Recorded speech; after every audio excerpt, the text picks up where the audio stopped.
ఒకానొక నాడు ఒక మహానుభావుడు ఆలయం నిర్మించి ప్రతిష్ఠ చెయ్యాలి రామచంద్రమూర్తి విగ్రహాన్ని నిర్ణయం తీసుకుని పరమాచార్యుల వారు దగ్గరలో ఉన్నటువంటి ఒక గ్రామంలో విడిది చేశారనేటటువంటి విషయాన్ని తెలుసుకొని గబగబా పరమాచార్యుల వారి దగ్గరికి వెళ్ళారు.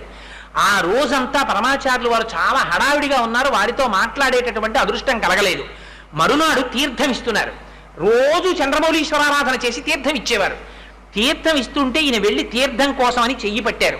పరమాచార్యులు వారు ఆ చేతిలో ఉన్న ఉద్ధరిణితో తీర్థం పోసి ఆ ఉద్ధరిని కమండలంలో పెట్టేసి చెయ్యి వెనక్కి పెట్టి అన్నారు, ప్రతిష్ఠ ఎప్పుడు చేస్తున్నావు అన్నారు. తెల్లబోయాడు ఆయన.